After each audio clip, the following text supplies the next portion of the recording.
सुनते हो? सुन रही हूँ जी। लो, ऐसे सुनोगी क्या? अरे हम तो जाने क्या क्या छोड़ के चले आए इस उम्मीद में कि कुछ तोहफा मिलेगा। क्या चाहिए जी? लीजिए जी। अब ये भी बताना पड़ेगा कि क्या चाहिए जी। हैं? देना ही पड़ेगा जी। तुम्हारे हाथ कितने ठंडे और मुलायम नहीं है जी। मखमल से भी ज्यादा मुलायम, फूलों की पंखुड़ियों की तरह। मम्मी! मम्मी! अरे बेटे, तू स्कूल से इतनी जल्दी आ गई आज? अरे क्या हुआ? पागल हो गई है क्या? है हंसी जा रही है? अरे सुनती है देखो, हंसी जा रही है। क्या हुआ?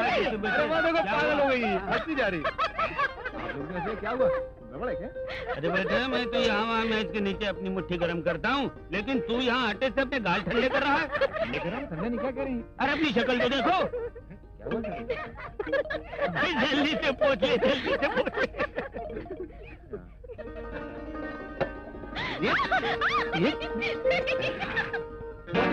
इतनी छुट्टियाँ? सर, गर्भवती औरतों को बच्चा होने से पहले और बच्चा होने के बाद 45 दिनों की छुट्टियाँ देनी ही पड़ती हैं। और तनख्वाह? हमें ही देनी पड़ती है। What nonsense! जब वो काम नहीं करेंगे तो उन्होंने तनख्वाह किस लिए दें? सर, बात दरअसल ये है कि आपने ऑफिस की जिम्मेदारियाँ नई नई तो क्या हुआ? चलो मैं खुद जाके उनसे बात करता हूँ। ये क्या हो रहा है? ये फैक्ट्री है या तुम्हारा घर? इडियट! तुम यहाँ के बच्चे को दूध पिला रही हो, वो झूला झूला रही है। तुम जैसी औरतों को तो तनख्वाह नहीं बल्कि धक्के मार के बाहर निकाल देना चाहिए। मालिक, औरतों से बदतमीजी से बात मत कीजिए। तुम्हें जन्म देने वाली तुम्हारी माँ भी एक औरत थी। वो औरत ही थी जिसने तुमको दूध पिलाया और झूले में झुलाया। You shut up! इन दो कौड़ी के बच्चों का मुकाबला हमसे करती है। क्यों मालिक, अब सोने के बने हैं और हमारे बच्चे मिट्टी के? सब एक जैसे ही तो पैदा होते हैं। तुमने हमारी इंसल्ट की है। मैनेजर! Yes sir. हमारी फैक्ट्री में काम करने वाली तमाम गर्भवती औरतों की और बच्चे वाली औरतों की लिस्ट तैयार करो। मैं उन सबको नौकरी से निकाल रहा हूँ। शेखर बाबू, हरी ने राधा बहन को थप्पड़ मारा। क्या? What? एक मजदूर औरत को थप्पड़ मारा तुमने? ये रोज नई नई प्रॉब्लम्स क्यों खड़ी करते हो? You don't call it a problem, Dad. ये मेरी इज्जत का सवाल है। अगर इन औरतों को नौकरी से नहीं निकाला तो मैं घर छोड़ के चला जाऊंगा। हरी बाबू बाहर आओ! हरी बाबू! चलो। हरी बाबू! हरी बाबू! बाहर आओ, हरी बाबू! हरी बाबू बाहर आओ! क्या हो रहा है शेखर? काम छोड़कर चिल्ला क्यों रहे हो? सेठ जी, आपके बेटे ने एक मजदूर औरत पर हाथ उठाया और हम उससे यहाँ माफी मंगवाने के लिए आए। और अगर ये माफी ना मांगे तो? मजदूर की ताकत को मत ललकारो सेठ। पैसे की ताकत के आगे बड़ी बड़ी ताकतों ने घुटने टेक दिए हैं शेखर। जिस पैसे की ताकत पर आपको नाज है, जिन नोटों के ढेर से आप अपनी तिजोरियां भर रहे हैं, उन नोटों में रंग भरने के लिए स्याही की जगह इन मजदूरों का खून इस्तेमाल हुआ। ये आप भी जानते हैं और हम भी अच्छी तरह से जानते हैं सेठ। इसलिए भलाई इसी में है कि इस लड़के से माफी मंगवा दीजिए। किस बात की माफी? मैं अपने बेटे के ख्याल से बिल्कुल सहमत हूँ। जो औरतें ठीक से काम नहीं कर सकती उन्हें नौकरी से अलग किया जाता है। ये रहे उनके डिसमिसल ऑर्डर। सेठ, मजदूर अपनी मेहनत और मुशक्कत से आपकी बेजान मशीनों को जिंदगी देता है और आप इन मजदूरों को रद्दी के टुकड़ों की तरफ फेंक देते और समझते हैं कि ये मजदूर इन टुकड़ों को उठाकर खामोशी से सर झुकाकर चला जाएगा। ये आपकी गलतफहमी है, समझे? नहीं तो क्या कर लोगे? ज्यादा से ज्यादा हड़ताल कर लोगे ना? हड़ताल को इतना तुच्छ न समझ सेठ। हड़ताल ने बड़े बड़ों के सुरताल बिगाड़ दिए हैं। हड़ताल मजदूर का वो वाहिद हथियार है जिसकी ताकत एटम बम से भी ज्यादा खतरनाक है। तो दिखाओ अपने एटम बम की ताकत।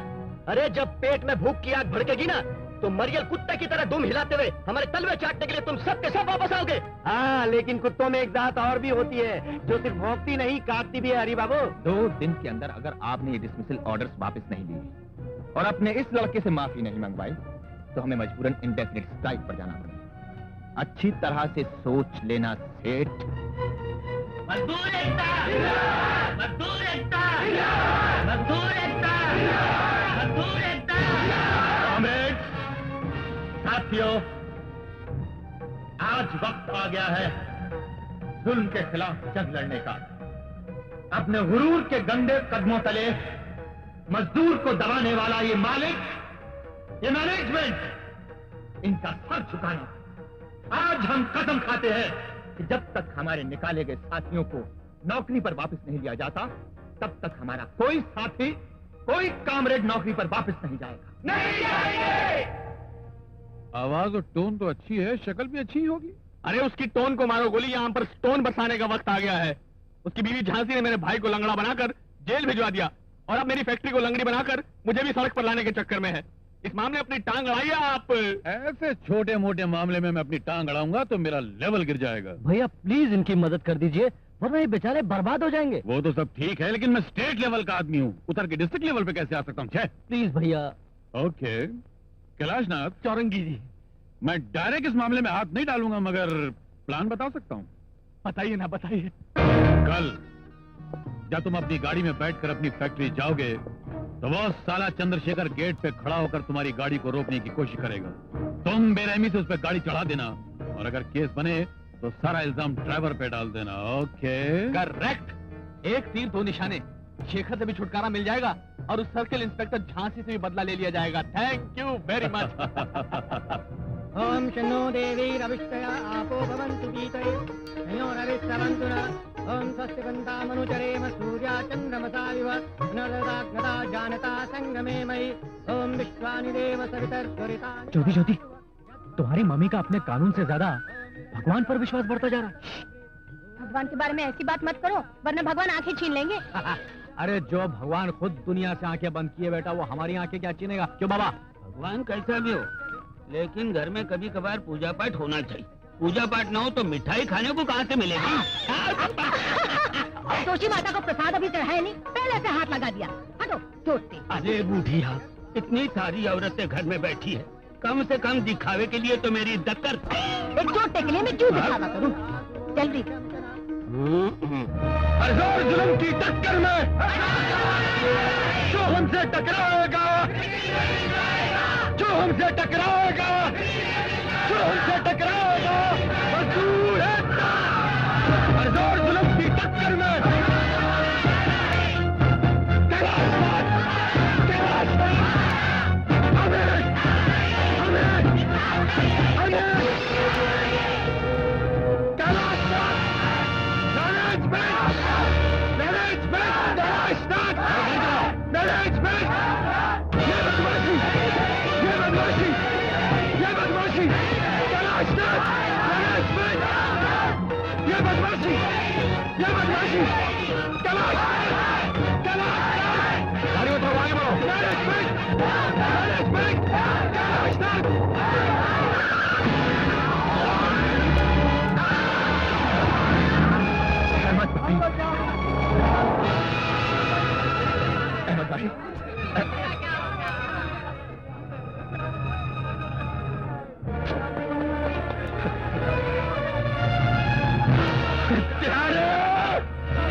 नमः शंभवाय च मयो भवाय च नमः शंकराय च। बेटा झांसी, तुम्हारा फोन है। फैक्ट्री के सामने गाड़ी के नीचे आकर कोई मर गया, फौरन तुम्हें बुलाया है। बेटी झांसी, संतोषी माता की पूजा को यूं बीच में छोड़कर नहीं जाते। 10 मिनट में खत्म हो जाएगी। सबको प्रसाद दे दो, फिर चली जाना। नहीं माँ जी, अगर मेरे पहुंचने में जरा सी भी देर होगी तो मेरी बदनामी हो जाएगी। अंदर को छुप जाए, हिम्मत है तो पाओ।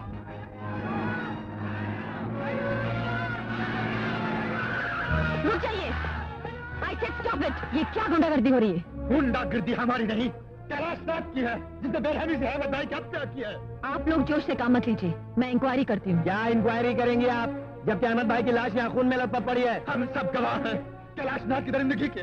उसने जानबूझकर इस बुजुर्ग को अपनी कार के नीचे रौंदा है। वो मुजरिम है इंस्पेक्टर साहबा, उसे गिरफ्तार कीजिए। वो मुजरिम है या नहीं, इसका फैसला करना आपका या मेरा काम नहीं है, ये अदालत का काम है। मिस्टर कैलाशनाथ, बाहर आइए। चलिए।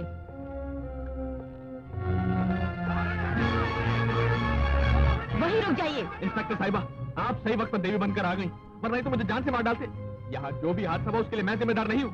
मैं तो हमेशा की तरह अपनी कार में आ रहा था कि अचानक इन लोगों ने मुझे और मेरी गाड़ी पर पत्थर मारने शुरू कर दिए। मैंने शील तोड़ दिया और मुझे जान से मारने के लिए मुझ पर हमला भी किया।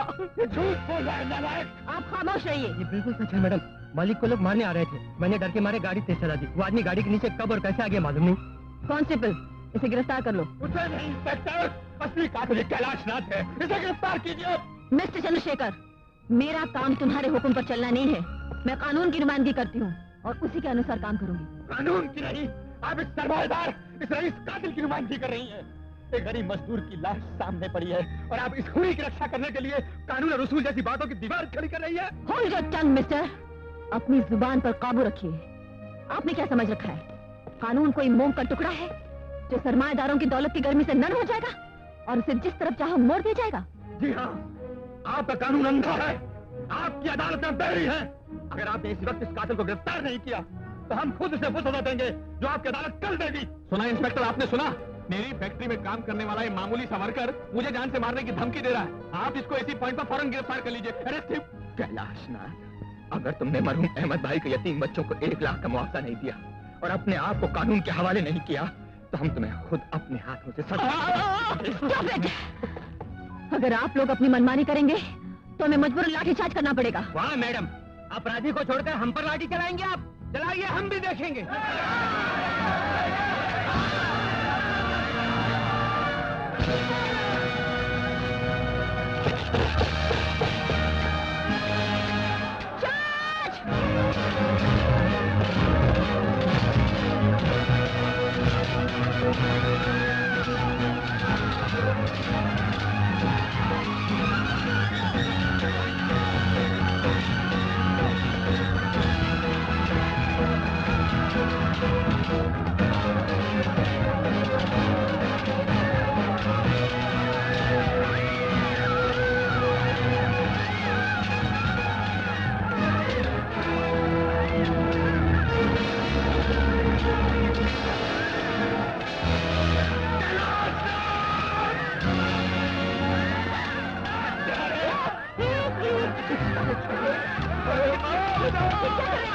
छोड़ दीजिए, छोड़ दीजिए, मैं कहती हूँ छोड़ दीजिए।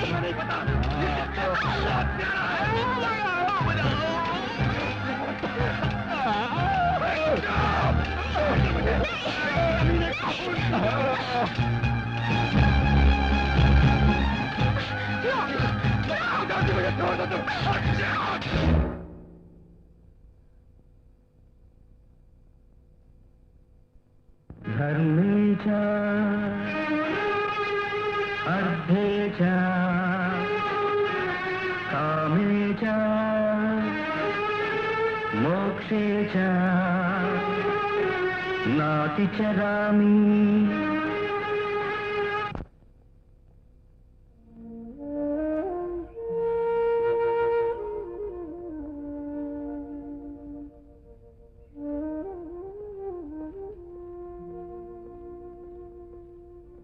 तुम यहाँ क्यों आए?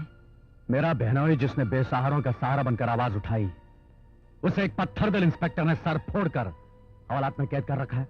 रवि भैया, माफ कीजिए, आप कानून की पाबंदी के पिंजरे में बंद हैं। आप सिर्फ नाम से पुकार सकती हैं। नामों के साथ रिश्ते जोड़कर पुकारने का आपको कोई हक नहीं, चाहे वो भाई, बहन, पति या तक कि माँ बाप क्यों ना हो। रवि, आपका डिपार्टमेंट तो सिर्फ इंसाफ की रक्षा के लिए है, लेकिन जब बेइंसाफी होती है वहां तो आप लोगों को पता तक नहीं चलता। जालिम और कातिलों की मदद के लिए आपके हाथों की लाठियां पागल के हाथों के पत्थर बनकर शरीफों में बरसती हैं। यस, मैं जमानत लेकर आया हूं, छोड़ दीजिए मेरे जीजाजी को। कांस्टेबल, वो औरत जो अपने पति को जरा सी खराश आ जाने पर सारा घर सर पर उठा लेती थी, आज वही अपने पति का सर फोड़कर उसे जेल में बंद करती है। वो सब प्रेम, वो दर्द कहाँ चला गया?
लाइए माँ जी। रहने दो, जिन हाथों से अपने पति को मारा है उन हाथों से खाना बनाओगी तो वो जहर बन जाएगा।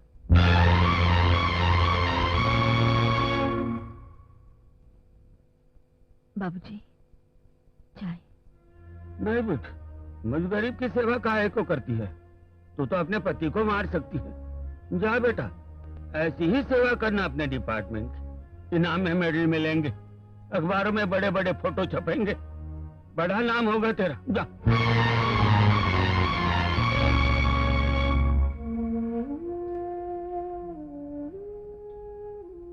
चल ज्योति, खाना खा ले बेटी। अगर तुम्हारे पिता को चोट लगी होती तो क्या तुम्हें भूख लगती? बेटी,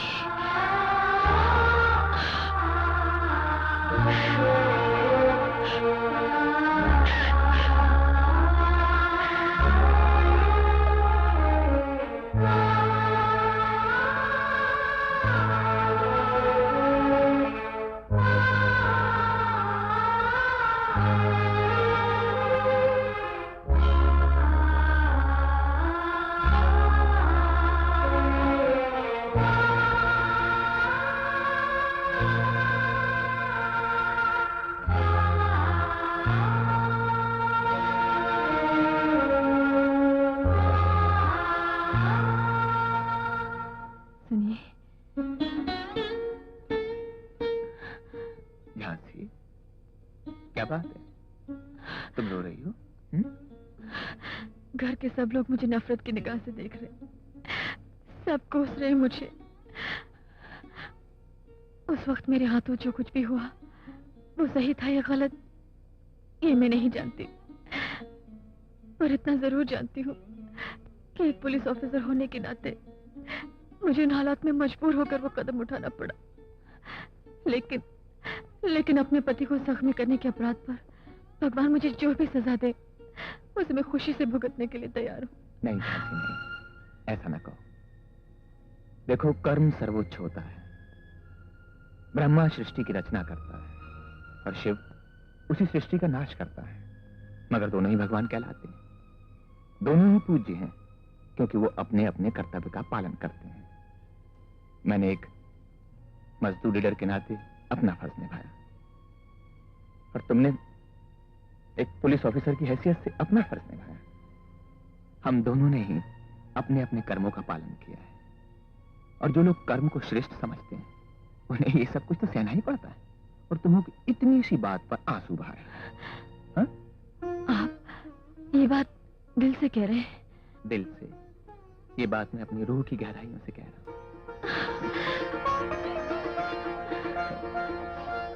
comrade Chandrashekhar, comrade Chandrashekhar, comrade Chandrashekhar.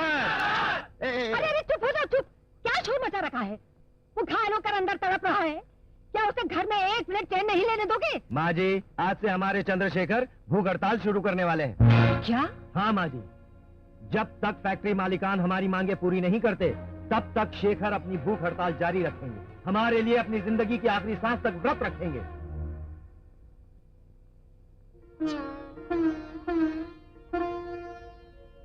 आप आज से भूख हड़ताल शुरू करने वाले हैं? हाँ, क्यों? तुम नहीं चाहती? मैं क्यों नहीं चाहूंगी?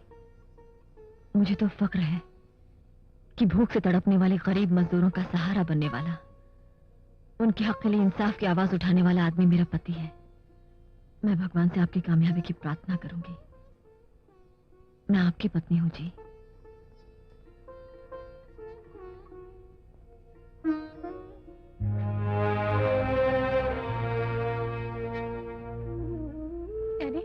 हाँ बेटे। अगर मजदूरों की मांगे पूरी नहीं हुई तो क्या आप अपनी जान दे देंगे?